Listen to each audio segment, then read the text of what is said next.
Hello दोस्तों, मैं सौरभ एक बार फिर से आप सभी का स्वागत करता हूं आपके अपने परिवार रीजनिंग बाई सौरभ सर में। तो जैसा कि आप सभी को पता है कि भाई हम रेलवे के सभी एग्जाम्स के लिए, वो रेलवे का कोई भी एग्जाम हो उसके लिए हम लोग एक बेहतरीन क्लास यहाँ पे कर रहे हैं दोस्त। तो आप सभी लोग यहाँ पे जुड़ जाएंगे और फिर हम लोग क्लास को आगे कंटिन्यू करेंगे, है ना। सभी लोगों को क्लास देखनी है, रेगुलर बेसिस पे क्लास देखनी है, यहाँ पे आपको मिलती रहेगी रेगुलर क्लासेस। और आपको आगे आने वाले रेलवे एग्जाम्स और जो अभी चल रहे हैं उन सभी के लिए मददगार होगी। एकदम कंप्लीट रीजनिंग में यहाँ पे आपको पढ़ाने वाला हूँ, एकदम फ्री ऑफ कॉस्ट। बस आपको करना कुछ नहीं, हमारे चैनल को सब्सक्राइब कर लेना है, प्लेलिस्ट पे जाना है और पर डे क्लासेस देखनी है। वहां पे हर एक रोज क्लास अपलोड होती रहेंगी। ठीक है दोस्त, तो चलिए आज की क्लास को आगे बढ़ाते हैं। अल्फाबेटिकल सीरीज का आज हमारा तीसरा दिन है, वर्णमाला श्रृंखला का तीसरा दिन है। और वर्णमाला श्रृंखला हम लोग इसलिए पढ़ रहे हैं जिससे आपके अल्फाबेट के जो लेटर होते हैं उनकी प्लेस वैल्यू की प्रैक्टिस हो सके, जिससे हम लोग कोडिंग डिकोडिंग जब हम पढ़ेंगे तो वो बेहतरीन ढंग से हो सके क्वेश्चन। तो आइए जरा क्वेश्चन नंबर 16 हमें देखना था, पीछे हम लोग 15 क्वेश्चन कर चुके हैं। तो चलिए शुरू करते हैं बिना किसी देरी के आज की अपनी क्लास को। क्वेश्चन नंबर 16, अंग्रेजी वर्णमाला में कौन सा अक्षर बाएं से सातवें के दाएं छठे होगा? देखो बाएं से सातवें यानी कि लेफ्ट से सातवें के बाएं से सातवें के दाएं, है ना। अच्छा, यहाँ पे दो से ज्यादा साइड दी गई हैं, तो हम करते क्या है इस केस में, हम जो सबसे पहले साइड दी होती है उसको हम बेस मान लेते हैं। यानी कि हम बेस मानेंगे लेफ्ट को, है ना। बाएं से छठवां, बाएं से क्या बोला है, बाएं से सातवें के दाएं। अब देखो बाएं और दाएं दोनों अपोजिट हैं तो ये जुड़ जाएंगी, दाएं छठे के दाएं चौथे। फिर ये बाएं और दाएं अपोजिट है तो ये भी जुड़ जाएगी, चार, है ना। तो लेफ्ट से कितना आ गया, 6 4 10 और 7 17। और 17 का मतलब क्या होता है आप बताओ जरा, बताओ 17 का मतलब क्या होता है? आप कहेंगे सर 17 का मतलब क्यों होता है ना। बस आपको ये प्लेस वैल्यू आ जानी चाहिए, इस चैप्टर का मेन मोटिव ये होता है ना। और कुछ सीरीज जो होती हैं वो भी हम यहाँ पे प्रैक्टिस करते चलते हैं। ठीक है, तो बस बेसिक से कॉन्सेप्ट है। जो अभी ये सीरीज चल रही है हमारी ये कौन सी सीरीज है? पहली सीरीज है जो ए से जेड होती है, ये पहली सीरीज जो हमने बताई थी उसी सीरीज पे चलना है। और इस सीरीज पे जितने भी कॉन्सेप्ट लगेंगे वो हर एक सीरीज पे लगेंगे मेरे प्यारे भाई। इस सीरीज पे जितने भी आपके कॉन्सेप्ट लगेंगे ना वो हर एक सीरीज पे लगेंगे, ये बात आपको समझ के चलनी होगी। ठीक है, तो इस बात को आपको ध्यान देना होगा। चलिए आगे बढ़ते हैं, अगले क्वेश्चन पर चलते हैं। अगला क्वेश्चन हमारा कहता है अंग्रेजी वर्णमाला में कौन सा अक्षर बाएं से, है ना, बाएं से छठवें के दाएं पांचवें। देखो पहली साइड जो भी मिले आपको उसको आप बेस मान लो। तो बाएं से छठवें के दाएं, देखो बाएं और दाएं दोनों अपोजिट है। मैंने जब भी बोला आपसे अपोजिट साइड मिले तो जोड़ देना, सेम मिले तो घटा देना। अपोजिट मिली है तो हम क्या करेंगे, जोड़ देंगे। बाएं और दाएं दोनों जुड़ जाएंगे, है ना। पांचवें के दाएं चौथे, दाएं फिर अपोजिट है, बाएं और दाएं अपोजिट है तो ये जुड़ जाएंगे। फिर बोला है बाएं तीसरा। अब देखो पहला ये बाएं और ये बाएं दोनों सेम है तो ये घट जाएगा इसमें से, तो क्या आ जाएगा, है ना। 6 4 10 5 15, 15 में से आप क्या करेंगे, 3 घटाएंगे तो 12 आएगा। और 12 का मतलब क्या होता है, एल ही होता है क्या? 12 का मतलब क्या होता है, एल होता है। तो आपका आंसर क्या हो जाएगा, आपका आंसर हो जाएगा मेरे प्यारे भाई एल। बोलो यहां तक क्या किसी को कोई दिक्कत है या किसी को कोई समस्या है तो आप बता सकते हैं। अगर यहां तक किसी को कोई समस्या आती है तो आप बता सकते हो, कोई दिक्कत आती है तो, है ना। किसी को कोई दिक्कत वैसे होनी नहीं चाहिए। चलिए आगे बढ़ते हैं अगले क्वेश्चन की तरफ। अंग्रेजी वर्णमाला में कौन सा अक्षर दाएं से 10वें के दाएं छठवें के बाएं पांचवें के बाएं चौथा होगा? अब देखो यहाँ पे आपको पेन और कॉपी की भी जरूरत नहीं पड़नी चाहिए, आपको डायरेक्ट कर लेना चाहिए यहाँ पे भी कि दाएं से 10वें यानी कि राइट से 10वें के दाएं छठा, है ना। अब देखो पहली साइड हमारी दाएं है तो सेम साइड आएगी तो हम क्या करेंगे, घटा देते हैं, है ना। तो दाएं से दाएं है तो -6 हो जाएगा। फिर अगला बाएं से 5 है तो ये अपोजिट सत्ता जुड़ जाएगी। और फिर से बाएं है तो ये फिर से जुड़ जाएगा, है ना। तो अब जरा देख लो क्या होगा। आप कहेंगे सर 5 5 10, है ना, सॉरी ये 4 है, यहाँ पे क्या हो जाएगा, यहाँ पे 4, 5 और 4 9, 9 और 10 कितना हो जाएगा, 19। 19 में से आपको 6 घटाना है तो कितना आ जाएगा, 13। राइट से 13 आ गया। क्या आ गया मेरे प्यारे भाई, राइट से 13 आ गया, राइट से 13। और 13 का मतलब क्या होगा आप जरा बताओ, क्या एन होगा, एम होगा आंसर? भाई 13 का मतलब एम होता है? नहीं नहीं, ये अंग्रेजी वर्णमाला है, ये ए से जेड वाली है और आपसे राइट से आंसर आ रहा है। लेफ्ट और राइट ये होता है, आपसे राइट से 13 पूछा है, लेकिन आपने 13वें स्थान पर m होता है, ये किस बेसिस पर होता है, ये a की तरफ से होता है, लेकिन हमने आंसर z से देना था, इसका उल्टा आंसर देना था, तो n का अपोजिट कर दो, तो आप कहेंगे सर m का अपोजिट n हो जाएगा, तो हमारा आंसर क्या होगा, हमारा आंसर m ना होकर n होगा, क्योंकि आंसर हमसे z से पूछा है ना कि a से, हमने आंसर a से दे दिया, इसलिए हमने क्या किया, उसको पलट दिया मेरे भाई। ठीक है, समझ गए इस बात को। चलिए आगे बढ़ते हैं, अगले क्वेश्चन की तरफ चलते हैं। क्वेश्चन नंबर 19, अंग्रेजी वर्णमाला में आपसे बोला इन्होंने कि अंग्रेजी वर्णमाला में कौन सा अक्षर बाएं से चौथे यानी कि लेफ्ट से चौथा, पहली जो सतह उसको बेस माना आपने, बाएं से चौथे और बाएं से 18वें, देखो फिर से सेम है तो हम घटा देंगे, माइनस का 18वें। अच्छा अब यहां पे बोला ठीक बीच में, अच्छा यहां से हमारा टाइप चेंज हो गया है, अगला टाइप है ये हमसे पूछा है कि ठीक बीच में, है ना, ये जो हमारा टाइप चल रहा है दोस्त, ये हमारा चल रहा है ठीक बीच में। और जब भी आपसे ठीक बीच में पूछता है ना, इससे भी इसके अंदर भी कई सारी चीजें होती हैं, उसको आप ध्यान से समझिएगा, ये रिलेटेड है, ये जो ठीक बीच में पूछा जाता है ना, ये पहली वाली सीरीज से ही पूछा जाएगा हमेशा आपसे, जो ए से जेड होती है, जो हमारी नॉर्मल सीरीज होती है, वहीं से पूछा जाएगा। तो जरा देखो अब जरा बात को समझो, इन्होंने बोला है ठीक बीच में, तो जब भी आपसे बोले कि ठीक बीच में, तो आपको करना कुछ नहीं है, देखो बाएं से चौथा है ना, लेफ्ट से चौथा, और बाएं से 18वां, लेफ्ट से 18, अगर हम इसको प्रैक्टिकली समझें तो देखो डी ई एफ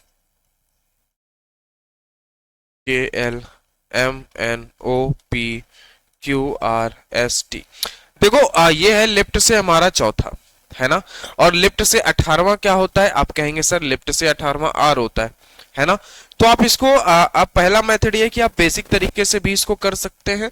कैसे कर सकते हैं जरा देखिएगा, आप क्या करेंगे, सर हमें ठीक बीच में निकालना है, तो हमने ई से क्यू को काटा, एफ से हमने पी को काटा, जी से हमने ओ को काटा, एच से हमने एन को काटा, आई से हमने एम को काटा, जे से हमने एल को काटा, तो हमारा ठीक बीच में लेटर निकल के आ गया के। ये पहला मेथड है कि आप क्वेश्चन को इस तरीके से सॉल्व करें, ये पहला तरीका है, ठीक है, समझ रहे हैं, ये पहला तरीका है कि आप क्वेश्चन को इस तरीके से सॉल्व करो। दूसरा मेथड देखो, दूसरा तरीका क्या है कि आप इनका एवरेज निकाल लो, है ना, आप इनका मेरे प्यारे भाई औसत निकाल लो, एवरेज निकाल लो। कैसे निकालोगे औसत निकालना, आप सभी को पता है कि हम क्या करेंगे, 4 + 18 डिवाइड बाई 2, है ना, 18 और 4 कितना होता है 22, 22 में 2 का भाग देंगे 11, और 11 का मतलब होता है कि, और यही तो आपका आंसर आया है। तो अगर आपको सीरीज लिख के करनी है ना, तो आप ऐसे कर सकते हो, अगर आपको एग्जाम ओरिएंटेड अप्रोच अपनानी है तो आप इसको कर सकते हो, मेथड नंबर 2 को अपना सकते हो, कोई दिक्कत किसी को, कोई समस्या नहीं होनी चाहिए, है ना, कोई दिक्कत नहीं होनी चाहिए। चलिए आगे देखें अगले क्वेश्चन पे, और आपको क्लियर हो जाएगा। जरा देखो अंग्रेजी वर्णमाला में इन्होंने आपसे क्या बोला, इन्होंने आपसे बोला कि अंग्रेजी वर्णमाला में कौन सा अक्षर बाएं से छठवें और बाएं से 20वें अक्षर के ठीक बीच में, देखो जरा बाएं से छठवें और बाएं से 20वें अक्षर के ठीक बीच में इन्होंने आपसे पूछा है, तो जरा समझो, आप इनका एवरेज निकालोगे, 6 + 20 डिवाइड करोगे 2 से, यानी कि 26, 26 में 2 का भाग दोगे कितना आएगा 13, और 13 का मतलब क्या होता है m, और यही हो जाएगा आपका आंसर। बोलो क्या समस्या, क्या कोई दिक्कत, ठीक बीच में क्या आ गया m, कोई दिक्कत नहीं, तो यहां तक आपको कोई समस्या नहीं होनी चाहिए, ठीक बीच में अगर पूछता है तो आप बता दोगे, कोई भी दिक्कत नहीं होनी चाहिए। ठीक है, समझ गए बात को कि नहीं समझ गए, इतनी सी बात समझ गए। आइए जरा आगे बढ़ते हैं अगले क्वेश्चन पे। अब कई लोगों के मन में होगा कि सर अगर ये पॉइंट में आ जाए, ये सारी चीजें हो, तो सब कुछ आपको बताया जाएगा, आपको बस परेशान नहीं होना है ना। अब देखो जरा आप यहाँ पे बात को समझो, यहाँ पे हमसे क्या बोला इन्होंने, यहाँ पे हमसे इन्होंने बोला है कि अंग्रेजी वर्णमाला में कौन सा अक्षर दाएं से चौथे और दाएं से 16वें अक्षर के ठीक बीच में, दाएं से चौथे और दाएं से 16वें अक्षर के ठीक बीच में होगा। जरा बताओ मेरे प्यारे दोस्त क्या होगा, आप कहेंगे सर हम इनका एवरेज निकालेंगे, है ना, तो 4 और प्लस 16, 16 4 कितना होता है 20, है ना, 20 में 2 का भाग दे देंगे तो कितना आ जाएगा 10, लेकिन 10वें नंबर पर क्या आता है, 10वें नंबर पर जे आता है। क्या आपका ये आंसर होगा? नहीं, आंसर हमें राइट साइड से देना है। लेकिन 10वें पर जे तब आता है जब हम एक ही तरफ से काउंटिंग करते हैं। लेकिन हमारी सीरीज क्या है, हमारी सीरीज तो ये वाली है, ए से जेड। हमें राइट से 10वां बताना है, यानी कि इस जे का विपरीत बताना है। तो जे का विपरीत क्या होता है? जंगल क्वीन। यानी कि हमारा आंसर क्या होगा? हमारा आंसर होगा प्यारे भाई क्यू, है ना। इसीलिए बस मैंने आपको विपरीत वाला मैटर सिखाया है कि आप फटाक से कर सके, आप 27 में घटाने ना बैठे, है ना। आप तुरंत जितना शॉर्ट अप्रोच हो सकता है उतना मैं यहाँ पे आपको बताने वाला हूँ, और हर एक चैप्टर में ये चीजें करेंगे हम, ठीक है। तो चलिए आगे बढ़ते हैं, अगले क्वेश्चन की तरफ चलते हैं। अगला क्वेश्चन आपसे क्या कहता है, इसको भी जरा समझ लेते हैं। अगला क्वेश्चन आपसे कह रहा है कि अंग्रेजी वर्णमाला में कौन सा अक्षर दाएं से तीसरे और दाएं से 21वें, देखो राइट से तीसरा, दाएं से तीसरे और दाएं से 21वें अक्षर के ठीक बीच में होगा। अब जरा समझो मेरी बात को, आप क्या निकालोगे? औसत निकालोगे। 21 प्लस 3 तो 24 में आप 2 का भाग दोगे तो कितना आ जाएगा? 12। और 12 का मतलब क्या होता है बताओ? 12 का मतलब एल होता है। लेकिन राइट से बोला इन्होंने, क्या ये राइट से है? नहीं, राइट से ये नहीं है, बात समझ गए। तो एल का अपोजिट क्या होता है? तो आप कहेंगे सर एल का अपोजिट ओ होता है, लव से। एल का अपोजिट क्या होता है? ओ। तो आपका करेक्ट आंसर क्या होगा? आपका करेक्ट आंसर होगा ओ। या फिर आप ऐसे भी कर सकते थे, जैसे ही आप 27 में से आप 12 को घटाओगे तो कितना आएगा? 15। लेफ्ट से कन्वर्ट हो जाएगा, है ना, लेफ्ट से 15, ठीक है, यानी कि ओ। समझ गए? ऐसे भी आप कर सकते थे, कोई दिक्कत वाली बात नहीं थी, कोई समस्या वाली बात नहीं थी। लेकिन हम सीधे से कर देंगे कि इसका हमें विपरीत आंसर देना था। हमें क्या करना था? हमें इसका विपरीत आंसर देना था। समझ गए बात को? चलिए आइए जरा आगे बढ़ते हैं, आगे बात को समझते हैं। इन्होंने आपसे कहा है कि अंग्रेजी वर्णमाला में कौन सा अक्षर बाएं से तीसरे और दाएं से चौथे, देखो इन्होंने बोला कौन सा अक्षर बाएं से तीसरे, यानी कि लेफ्ट से तीसरे, बाएं से तीसरे, और दाएं से चौथे और राइट से चौथे, है ना, अक्षर के ठीक बीच में होगा। अब जरा बताओ आप कैसे करोगे इसको? क्या आप इनका एवरेज निकालोगे, औसत निकालोगे? नहीं, औसत तभी निकलेगा, ठीक बीच का लेटर तभी निकलेगा मेरे प्यारे भाई। आप यहाँ पे नोट करके लिख लेना, औसत तभी निकलेगा जब दोनों साइड सेम हो। क्या हो दोस्त? कि दोनों साइड सेम हो, ठीक है, दोनों साइड सेम हो। बोलो इतनी बात मंजूर है? क्या हो? दोनों साइड सेम हो, तभी आप एवरेज निकाल सकते हो। और ये आपके ऊपर डिपेंड है, आप चाहे लेफ्ट में कन्वर्ट करो चाहे राइट में कन्वर्ट करो। आपको ध्यान ये रखना है कि हमारा ए किस तरफ है, क्योंकि आपको प्लेस वैल्यू किधर से याद है? आपको प्लेस वैल्यू ए की तरफ से याद होती है। कहां से याद होती है? ए की तरफ से। और हमारी सीरीज कौन सी है जो अभी चल रही है? वो हमारी ए से जेड चल रही है, यानी ये लेफ्ट और ये राइट। तो आपका ए किधर है? लेफ्ट में। तो हम अपनी सुविधा के लिए हम राइट वाले को क्या करेंगे? लेफ्ट में कन्वर्ट कर लेंगे, यानी हम इसको क्या करेंगे? 27 में से 4 घटाएंगे तो कितना आ जाएगा? 23। यानी कि ये जो हमारा राइट से चौथा है ना, इसी को हम क्या लिख सकते हैं? लेफ्ट से 23 लिख सकते हैं। लिख सकते हैं कि नहीं? बाएं से हम क्या लिख सकते हैं? 23 लिख सकते हैं। अब देखो दोनों चीजें हो गई, पहला वाला लेफ्ट से तीसरा था, दूसरा वाला 23। अब इसको हम आराम से एवरेज निकाल सकते हैं। 23 और 3 26, 2, 26 में 2 का भाग दोगे 13, और 13 का मतलब होता है एम। यही हो जाएगा आपका आंसर। बोलो कोई समस्या है क्या? कोई दिक्कत है क्या? यहां तक कोई दिक्कत नहीं होगी आपको। आइए जरा अगले क्वेश्चन पर चलते हैं। अगला क्वेश्चन, अंग्रेजी वर्णमाला में कौन सा अक्षर बाएं से चौथे और दाएं से पांचवें अक्षर के ठीक बीच में होगा? अब जरा समझो, इन्होंने बोला है बाएं से चौथे, यानी बाएं से चौथे और दाएं से पांचवें और राइट से पांचवें अक्षर के ठीक बीच में होगा। तो अब जरा समझो, देखो पिछले क्वेश्चन में मैंने आपको लेफ्ट में कन्वर्ट करके बता दिया कि दोनों साइड मैंने किधर कन्वर्ट कर ली, दोनों साइड मैंने लेफ्ट में कर ली।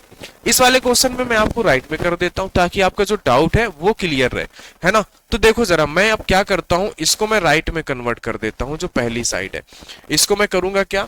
27 में से 4 को घटा दूंगा तो कितना आ जाएगा? 23। तो देखो पहली साइड जो लेफ्ट से चौथी है वो राइट से कितनी होगी? राइट से 23 हो जाएगी, ठीक है, समझ गए? राइट से क्या हो जाएगी? 23। और ये क्या हो जाएगा? ये राइट से 5 ही रहेगा। तो 23 और 5 कितना होता है? 28। 28 में अगर आप 2 का भाग देते हो तो 14, और 14 का मतलब क्या होता है? M. That is your answer. नहीं, ये आंसर नहीं है। क्यों नहीं है? क्योंकि समझो मेरी बात को, इन्होंने राइट से पूछा है, लेकिन 14वें नंबर पर एन कब आता है? जब हम लेफ्ट से काउंटिंग करते हैं। हमसे इन्होंने जेड की डायरेक्शन से पूछा है, हमने ए की डायरेक्शन से आंसर दे दिया, तो हमें इसका विपरीत करना पड़ेगा, एन का विपरीत एम। तो हमारा करेक्ट आंसर क्या होगा? हमारा करेक्ट आंसर होगा एम। ठीक है, क्या ये सवाल पिछले जैसा ही हो गया? बिल्कुल, ये पिछले जैसा ही हो गया है ना। आ जाओ, समझ गए बात को? तो इसमें क्या आ गया आपका आंसर? आपका आंसर आ गया एम। बोलो, यहां तक क्या किसी को कोई समस्या है? यहां तक क्या किसी को कोई समस्या होगी? बिल्कुल नहीं होगी, है ना, कोई समस्या नहीं होगी। आ जाओ आगे बढ़े, जरा अगले क्वेश्चन पर चले। चलो अगले क्वेश्चन पर आता है। अगला क्वेश्चन आपसे क्या कहता है मेरे प्यारे दोस्त, जरा समझो मेरी बात को। अंग्रेजी वर्णमाला में कौन सा अक्षर बाएं से तीसरे, यानी कि लेफ्ट से तीसरे, बाएं से तीसरे और बाएं से 18वें, बाएं से 18वें अक्षर के ठीक बीच में, आप इनका औसत निकालोगे 18 और 3 होता है 21, 21 में 2 का भाग दोगे, तो आपको पता है कि सर यहाँ पे तो मामला गड़बड़ हो गया, कि ये तो 11.5 आ गया। 11 नहीं, 10.5 आ गया ना, 10.5, ये तो 10.5 आ गया। हाँ, ये तो 10.5 आ गया। अब हम कैसे बताएंगे कि सर 10.5 पे क्या होता है? तो जरा इसको हम प्रैक्टिकली समझते हैं। लेफ्ट से तीसरा है ना, यानी कि C, T, E, F, G, H, M, N, O, P, Q, R, S, T. Left से तीसरा जो है हमारा वो लेटर ये है, और लेफ्ट से 18वां लेटर जो है हमारा ये है ना, यही तो बोला इन्होंने। इनके बीच में जरा हम देखते हैं क्या है मैटर। तो हमने इसको इससे काटा, ई को हमने पी से काटा, एफ को हमने ओ से काटा, जी को हमने एन से काटा, एच को हमने एम से काटा, आई को हमने एल से काटा, तो बचे हमारे बीच में दो लेटर। अब हमारे इस केस में देखो, मैंने दोनों बातें आपको समझा दी।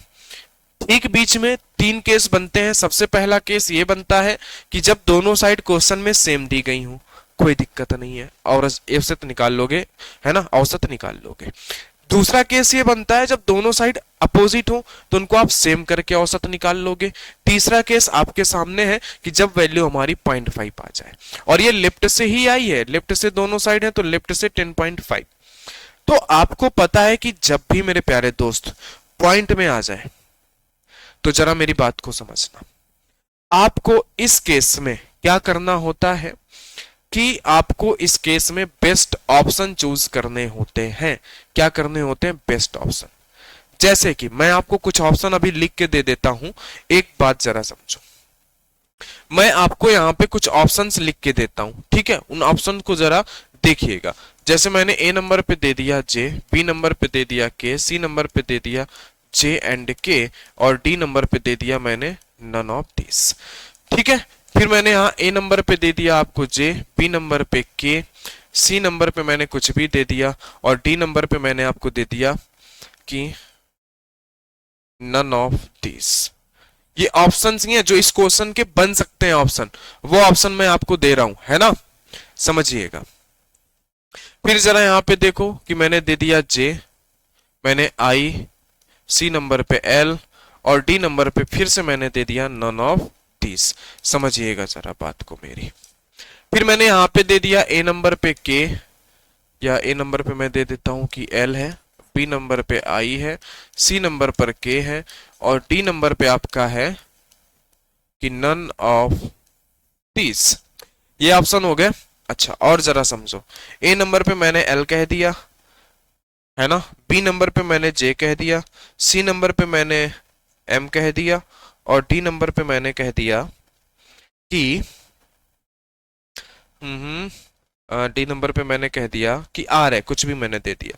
फिर मैंने ए नंबर पे कह दिया कि सर यहाँ पे आपके लिए के है, बी नंबर पे मैंने आपसे कह दिया कि ये एल है, सी नंबर पे मैंने कह दिया आर है, डी नंबर पे मैंने कह दिया एम है। ठीक है, फिर मैंने ए नंबर पे कह दिया कि के है, फिर मैंने बी नंबर पे कह दिया कि ये जे है, फिर मैंने सी नंबर पे कह दिया एल है, डी नंबर पे कह दिया आर है।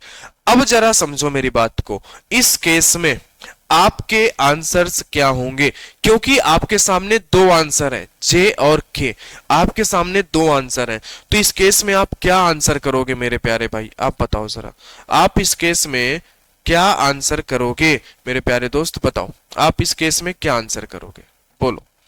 आप पहले ऑप्शन को देखोगे, जी भर के देखोगे, आप कहोगे सर यहाँ पे जे एंड के दिया तो है, तो हम इसको आंसर कर देंगे, बिल्कुल सही, ठीक है, कोई दिक्कत नहीं है ना, कोई दिक्कत नहीं है।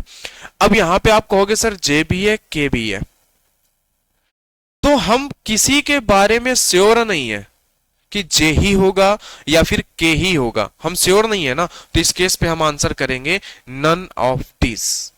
अगर ऑप्शंस पे आपको नन ऑफ दीज है, क्योंकि क्योंकि मेरे प्यारे भाई आप बात को समझो, क्योंकि आप श्योर नहीं हो कि आंसर जे ही होगा कि आंसर के ही होगा, इसलिए आप आंसर करोगे नन ऑफ दीज। अब जैसे यहाँ पे आपके मन में आएगा कि क्या सर मैं जे को टिक कर दूं, क्योंकि जे और के दोनों होंगे, लेकिन यहाँ पे तो एक दिया है, नहीं नहीं नहीं नहीं, इसको आप नहीं टिक करोगे, क्यों, क्योंकि जे होगा ये भी तो हमें कंफर्म नहीं है ना, तो हम क्या कहेंगे नन ऑफ दीज है, तो हम इसको करेंगे सेफ आंसर, सेफ ऑप्शन। यहां पे जैसे के दिया था, कुछ लोगों के मन में लालच आएगा हम के कर दें, नहीं, नन ऑफ दीज। क्यों, क्यों नहीं, क्योंकि नन ऑफ दीज है ना, क्योंकि इनमें से कोई नहीं, कोई कंफर्म नहीं है कि जे ही होगा के ही होगा। यहाँ पे जरा समझो, यहाँ पे हम कह सकते हैं कि सर यहाँ पे बिल्कुल जे होगा, यहाँ पे बिल्कुल के होगा, क्योंकि और कोई ऑप्शन ही नहीं बनते हैं। इनके होने के तो चांसेस हैं कि ये हो सकते हैं, लेकिन ये तो हो ही नहीं सकते ना, ये तो हमारे आंसर में है ही नहीं, समझ गए। यहाँ पे आप देखो जरा, जे और के हैं, दोनों हैं साथ में, तो आप यहाँ पे चाहे जे को टिक कर दो तो भी नंबर मिल जाएगा, चाहे आप यहाँ पे इसको टिक कर दो तो भी नंबर मिल जाएगा, इसको गलत ऑप्शन मान के सबको नंबर दे दिए जाएंगे। लेकिन अगर हाँ आप एल और आर को टिक करोगे तो नहीं मिलेगा आंसर, इनमें बस दो में कोई भी टिक। तो बस इस पूरे प्रश्न में ये ऑप्शन बन सकते हैं, बस इतने ही ऑप्शन मेरे प्यारे भाई बन सकते थे, जितने मैंने आपको बता दिए हैं, ठीक है। आइए जरा आगे बढ़ते हैं। अंग्रेजी वर्णमाला में कौन सा अक्षर, तो आंसर वहां पे क्या आ गया, जे और के। अच्छा, इसमें एक चीज और कर सकते हो, जब आपने तो अभी हमने तो ये ऐसे निकाल लिए ना, हम ऐसे नहीं निकालेंगे तो क्या करेंगे, देखो अगर आपके सीरीज नहीं लिखनी, आपका आंसर आया 10.5, तो एक बार इसमें आप प्लस का 0.5 कर दो, एक बार इसमें माइनस का 0.5 कर दो। 10.5 में प्लस का करोगे तो 11, 11 का मतलब क्या आएगा के, एक बार माइनस करोगे तो 10, 10 का मतलब जे। आप ऐसे सीरीज लिखने की जरूरत नहीं है ना, ठीक है। 0.5 आए तो एक बार 0.5 बढ़ा दो, एक बार कम कर दो, आपको आंसर मिल जाएंगे। चलिए सर आइए, अंग्रेजी वर्णमाला में कौन सा अक्षर बाएं से चौथे, यानी कि लेफ्ट से चौथे और बाएं से 19वें अक्षर के ठीक बीच में होगा, औसत निकाल लो। तो कितना आया यहाँ पे 23/2 है ना, तो यहाँ पे कितना आएगा, आप कहेंगे कि सर यहाँ पे तो 11.5 आ गया। मैंने आपसे कहा ना, एक बार प्लस का 0.5 कर दो, एक बार माइनस को 0.5 कर दो। प्लस का 0.5 करोगे 12 बनेगा एल, माइनस करोगे 11 बनेगा के, है ना। तो आप क्या कहोगे आंसर में, आप कहोगे सर एल एंड के। और आंसर किस तरीके से आपको सिलेक्ट करने वो मैंने आपको बता दिए। आंसर क्या आ गया यहाँ पे, आंसर आ गया एल एंड के, है ना, समझ गए। और आपको ऑप्शन किस तरीके से टिक करने हैं मैंने वो चीजें आपको सिखा दी हैं, मैंने वो बातें आपको बता दी हैं। आइए जरा चलिए आगे बढ़े, जरा आगे बढ़ते हैं। तो अब हमारे पास है अंग्रेजी वर्णमाला को विपरीत क्रम में लिखा जाए, तो क्या हम इसको नेक्स्ट क्लास में समझ लें। आज के लिए हमने ठीक बीच वाला कॉन्सेप्ट समझा है, इसको हम लोग नेक्स्ट क्लास में समझ लेते हैं, ठीक है मेरे प्यारे दोस्त। तो आज की क्लास को यहीं तक रखते हैं।